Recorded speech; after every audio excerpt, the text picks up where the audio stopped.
இளைஞர்களுக்குள்ள ஒரு விழிப்புணர்வு அப்படின்னே சொல்லணும், ஒரு நல்ல அறிகுறியாக தான் தெரிகிறது. இது எதனால இந்த இளைஞர்களுக்கெல்லாம் இப்படி ஒரு ஆன்மீகத்தில் ஒரு விழிப்புணர்வு வந்ததுன்னா, தேங்க்ஸ் டு இன்ஃபர்மேஷன் டெக்னாலஜி. ஒன்று, அதோட நன்மை வாட்ஸ்அப், யூடியூப் எதை எடுத்து பார்த்தாலும் அதில் ஒரு விஷயங்களை பரிமாறிக்க முடிகிறது, ரொம்ப சுலபமாக பரிமாற முடிகிறது. நமக்கும் நம்ம நினைச்ச போது நம்ம சௌரியத்திற்கு வேணுங்கிற விஷயங்களை கிரகிச்சுக்கிறதுக்கு ஒரு சௌரியம் இருக்கு. இது இந்த இன்ஃபர்மேஷன் டெக்னாலஜி சயின்ஸ்னால நமக்கு கிடைச்ச நன்மை. இன்னொரு விஷயம் என்ன அப்படின்னா, இந்த இளைஞர்களுக்கு இப்படி எல்லாம் ஒரு ஆன்மீகத்தில் ஈடுபாடு வரத்துக்கு இன்னொரு முக்கியமான காரணம், அந்த இன்ஃபர்மேஷன் டெக்னாலஜியில் ஐடியில் அவளை போட்டு படுத்துகிற பாடு. இந்த ஆஃபீஸில் அவளை சக்க புழிஞ்சு அவளோட ஸ்ட்ரெஸ்ஸு, அவளோட டென்ஷன், அது தாங்க முடியாத எங்கேயான ஒரு இடத்துல போய் இதுக்கு ஒரு வடிகால் இருந்ததுன்னா தேவையில்ல, இதுக்கு ஒரு மாற்று மருந்து இருந்தால் தேவையில்ல அப்படின்னு ஏங்கிறதே இந்த ஆன்மீகம் கை கொடுக்கறது. சத்சங்கத்தோட வேல்யூ, ஆன்மீகத்தோட வேல்யூ எப்போ தெரியும் அப்படின்னா, நம்ம சௌக்கியமாக இருக்கிறதே தெரியாது, கஷ்டம் வரதே தான் தெரியும். தொடக்க உரையில் முல்லவாசல் சாஷியல் சொன்னார், பகவான் அப்பப்போ இது மாதிரி கொரோனா கரோனா ஏன் பயமுறுத்துறார் அப்படின்னார். அவர் பயமுறுத்துறாரோ எல்லாரும் மரியாதையை அவரை நினைக்கிறோம் இல்லையா? எப்போ பாரு சௌக்கியமாக இருந்ததுன்னா கோவிலுக்காக போவோம், பீச்சுக்கு தான் போவோம்.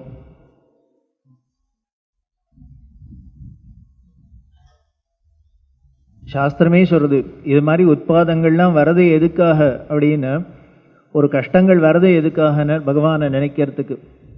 குந்தி தேவி சொல்றா கிருஷ்ணர்கிட்ட, உனக்கு என்ன வரம் வேணும் கேளுன்னு அத்தைக்கு சொல்ற மர்வான். அப்போ குந்தி தேவி கேட்ட வரம் ஆச்சரியம். என்ன அப்படின்னா, எனக்கு நிறைய கஷ்டம் வந்துட்டே இருக்கணும்ப்பா கிருஷ்ணா, அதுக்கு அனுகிரகம் பண்ணுன. இப்படி எந்த பொம்பளையானு கேட்படா? இவ கஷ்டப்பட்டது பிறந்ததுலேருந்து கஷ்டம்தான் பட்டுருக்கா. இப்போதான் புள்ள ராஜாவாகி சக்கரவர்த்தியாகி எல்லாம் ஆகி பட்டாபிஷேகத்து ராஜமாதாவாக இருந்து அரண்மனையில் சௌக்கியமாக போகபோக்கியத்தில் இருக்க வேண்டிய சமயம், அப்போ பார்த்து பகவான்கிட்ட என்ன வரம் கேட்குறான்னு. பகவான் வலியை வரம் கொடுக்கறத எதை கேட்டா அப்படின்னு, எனக்கு கஷ்டத்தையே கொடு அப்படின்னு. இப்போ இவருக்கே பயந்து போயிட்டார். இப்படி நம்மள்ட்ட ஒருத்தருமே வரம் கேட்கலையே, யாரானு கேட்குறாளே என்ன சுவாமி எனக்கு ரொம்ப கஷ்டம் கொடுத்தா கொடுங்கோ அப்படின்னு. கஷ்டம் போகணும்னு தான் வரம் கேட்குறா, இவ கஷ்டத்தை கொடுன்னு கேட்குறாளே, என்ன இப்படி கேட்குற அசிடு மாதிரி, நீ பட்ட கஷ்டம்லாம் போறாதா?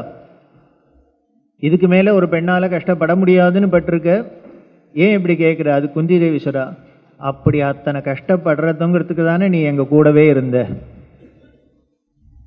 நாங்கள் மட்டும் கஷ்டப்படாத இருந்திருந்தா நீ எங்கள் கூட இருந்திருப்பியா, இல்லை நாங்கள் தான் உன்னை நினச்சிருப்போமா, உதவிக்கு கூப்பிட்டுருப்போமா? கூப்பிட மாட்டோம்.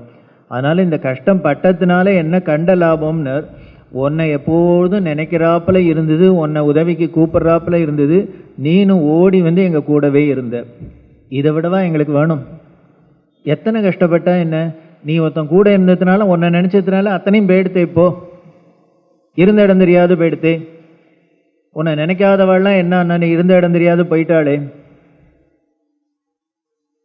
அதனால கஷ்டமும் எனக்கு ஒரு அனுகிரகமாப்பான்னு தெரியுது. ஏன்னா இந்த கஷ்டம் வர வர உன்னோட நெருக்கம் ஏற்படுது. உனக்கு எப்பொழுதுமே எந்த அப்பா அம்மாக்குமே நன்னா சௌக்கியமாக இருக்கிற குழந்தைகிட்ட இருக்கிற கரிசனத்தை விட கொஞ்சம் கஷ்டப்படுற குழந்தைகிட்ட, ஹேண்டிகேப்பாக இருந்தால் அந்த குழந்தைகிட்ட கொஞ்சம் அன்பு ஜாஸ்தியாக இருக்கும். கொஞ்சம் சாமர்த்தியமான பிள்ளையா இருந்தால் இவாளே கட்டி விட்டுருவா, அவன் கெட்டிக்காரன் எங்கேயானு போய் பொழைச்சுன்னு விடும் அப்படின்னு. இதே கொஞ்சம் அஷராக இருந்ததுன்னா என்ன பண்ணுறது, அது ரெண்டு கட்டானா இருக்குது, நான் தான் பார்த்துக்க வேண்டியிருக்கு அப்படின்னு இவ இழுத்து இழுத்து வச்சுன்னு இருப்பா. அதை போல் நாம் கொஞ்சம் கஷ்டப்படுறதே, அஷராக இருக்கிறதே தான் பகவான் நமக்காக ஓடி வர்றது. அதனால தான் குந்தி தேவி கேட்டா, அதனால் கஷ்டம் வர்றதை பற்றி இல்லைப்பா, கஷ்டம் வந்ததுன்னா நீ கூட இருக்க பெரிய, அதுதான் பெரிய விஷயம், அருள். எங்களுக்கு உன் நினைப்பு வருது, உனக்கு எங்களோட நினைப்புல எங்கள் பக்கத்தில் இருக்க, அதனால் கஷ்டம்தான் வேணும் அப்படிங்கிறோம். அதை மாதிரி இப்படி ஏதோ கொரோனா வரதோ எல்லாரும் பயப்படுறோம். இந்த கோவிலுக்கு போகலாமா, அந்த கோவிலுக்கு போகலாமா, இதை பண்ணலாமா, அத்தை பண்ணலாமா அப்படின்னு. அது மாதிரி ஒரு உபாதம் இல்லாத இருந்ததுன்னால் நம்ம பாட்டுக்கு சௌக்கியமாக சாப்பிட்டுட்டு டிவி சீரியலை பார்த்துண்டு வம்படிச்சுட்டு இப்படி வெட்டி பொழுது தான் போக்கின்னு இருக்க போகிறோம். இருந்தாலும் கஷ்டம்தானே. இதுலேருந்து நாம் தப்பிக்கணுமே, என்ன பண்ணுறது அப்படின்னு அந்த தப்பிக்கிறதுக்கு அருமருந்து தான் பிரேயர் அப்படின்னு சொல்லுமே. அந்த பக்தி பண்ணி நாம் வழிபடுறது, அந்த வழிபாடு எப்பொழுதும் நமக்கு இருக்கணும் அப்படிங்கிற ஒரு உயர்ந்த நோக்கத்தில் தான்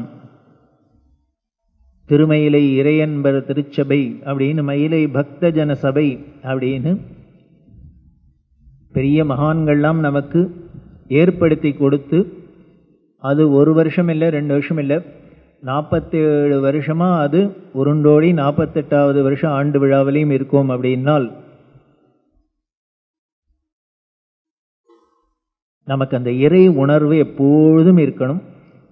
நமக்கு பலம் அந்த பக்தி தான், அந்த இறை நம்பிக்கை தான்.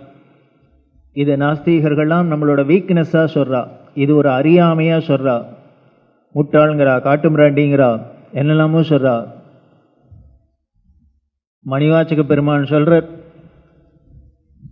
திருச்சுண்ணம் அதில் சொல்கிற, நாம் எல்லாரும் சுண்ணம் எடுக்கிறோம் சுவாமிக்கு, நம்ம கை வளையெல்லாம் ஆர்ப்ப கால் சிலம்பெல்லாம் ஆர்ப்ப நம்ம சொல்கிறோம்.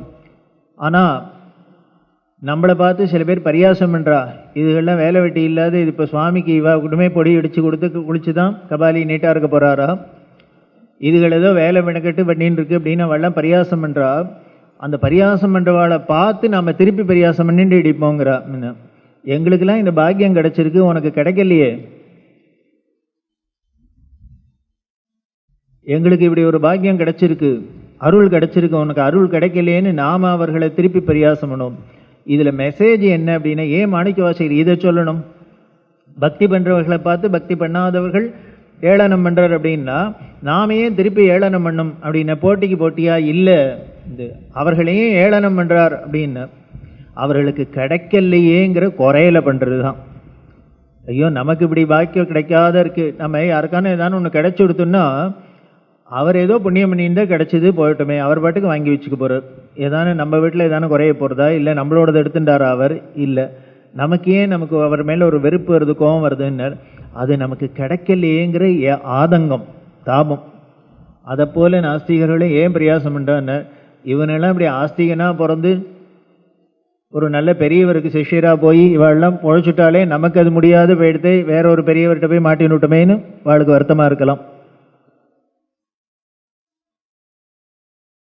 அதனால என்ன பண்ண, உங்களுக்கு பிழைக்க தெரியலன்னு நம்மளும் திருப்பி அவர்களை பரியாசம் பண்ணுவோம்.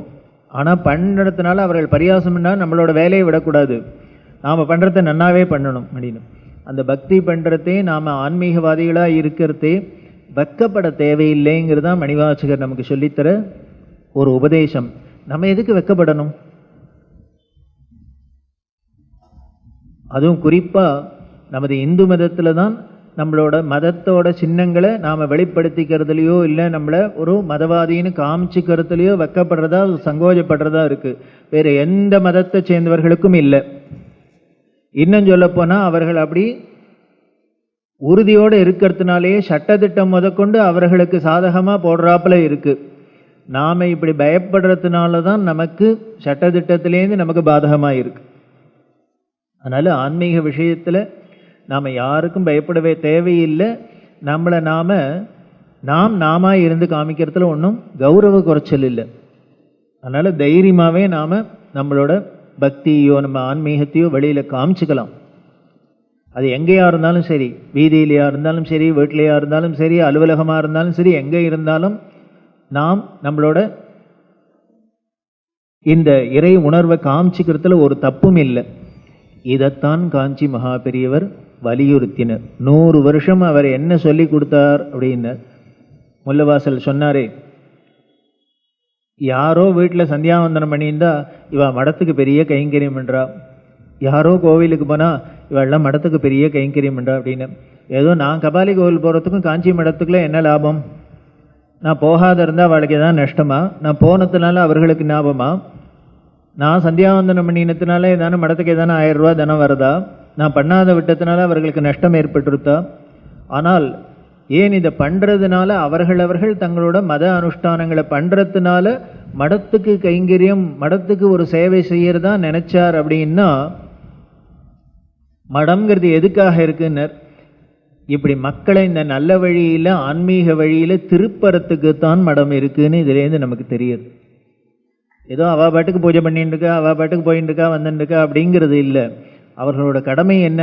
ஆதிசங்கரர் மடங்களை ஸ்தாபிச்சு எதுக்கு ஸ்தாபிச்சார் அப்படின்னு கலெக்ஷன் பண்ணுறதுக்காக ஸ்தாபிக்கல.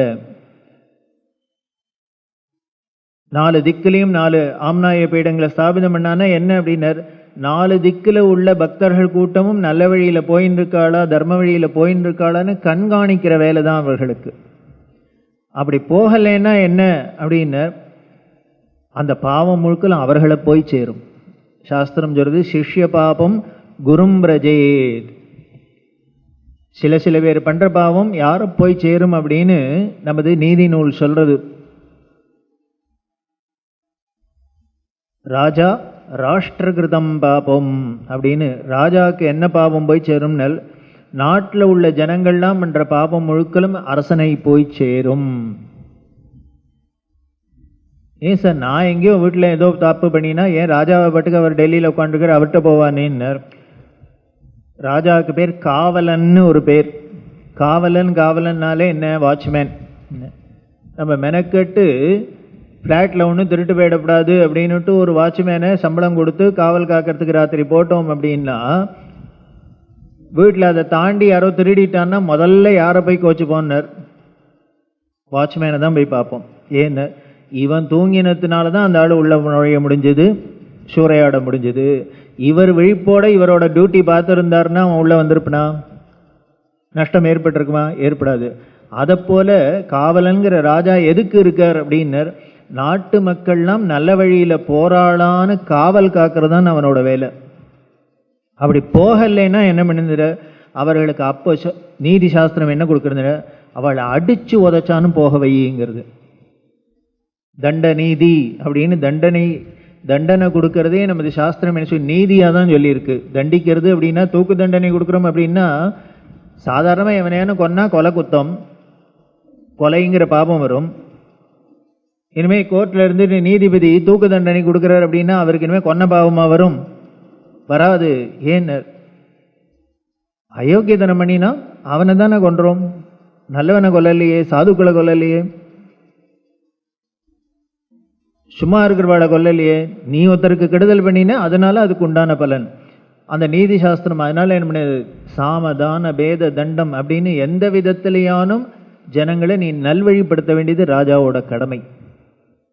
அதனால சில சமயம் கடுமையாக தான் ராஜா நடந்துக்கிறாப்புல இருக்கும், சட்டத்திட்டம் போடுறாப்புல இருக்கும். அப்போ நாம தெருவில் குதிச்சு பிரயோஜனம் இல்லை. ஏன்னு நன்மை என்னன்னு பார்க்கணும், அதோட பலன் என்னன்னு பார்க்கணும்.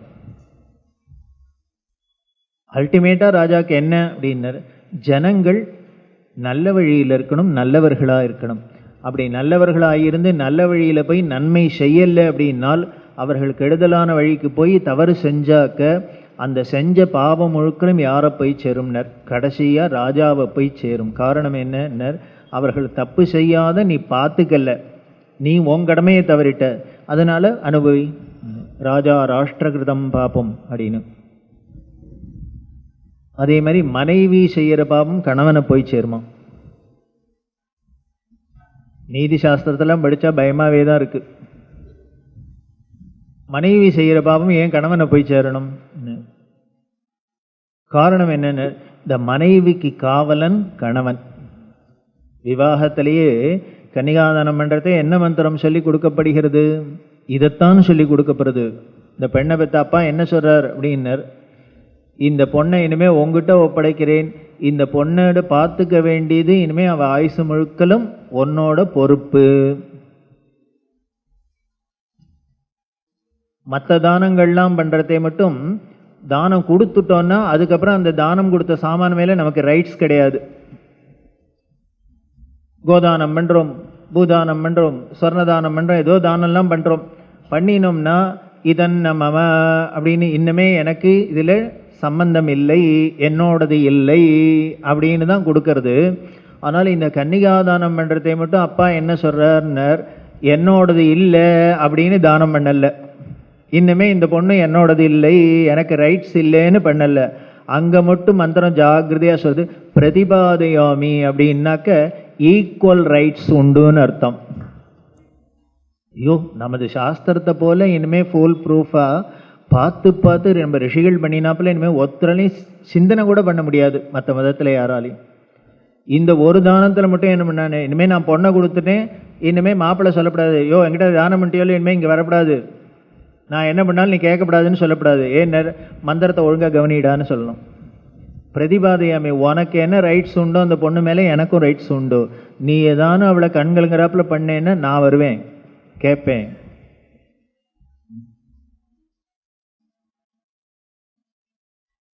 அப்படி இவளை பாதுகாக்க வேண்டிய பொறுப்பு உங்ககிட்ட கொடுக்கப்பட்டிருக்கு. ஸோ அதனால அவளை நல்லவளா பாதுகாத்து நல்ல வழியில் அழிச்சுன்னு போக வேண்டியது உன்னோட கடமை. அதுவும் பெண்களுக்கு குருவா யார சொல்லிக்க, கணவன் தான் குரு. அப்படி நீ வழிகாட்டி அவளை நல்வழியில் அழிச்சுன்னு போக வேண்டியது உன் கடமை. அப்படி பண்ணலைன்னா என்ன, அவ கடமை, நீ உன் கடமையை சரியா செய்யல, அதனால அவ நல்லவளா இல்லை. அப்போ என்ன பண்ணு, அதில் பாவம் ஒன்னை சேரும், பத்தினி பண்ணின பாவம் ஒன்னை சேரும். அதே மாதிரி வயசு வராத குழந்தைகள் பண்ற பாவம் அப்பா அம்மாவை சேரும். ஏன்னர், அந்த குழந்தைகளை சின்ன வயசுலேருந்து சொல்லி சொல்லி சொல்லி வளர்க்கணும். அவர்களை நல்வழிப்படுத்தி நல்ல சத்சங்கத்துக்கு அழிச்சுன்னு போய் நல்லத ஹிதத்தை சொல்லி சொல்லி அதுகளை வளர்க்கணும். அப்படி பண்ணாத விட்டீங்கன்னா நீ நல்ல அப்பா இல்லை அம்மா இல்லை, நீ உன் கடமையை தவிர, அதனால அவ பண்றது ஒன்றை சேரும்.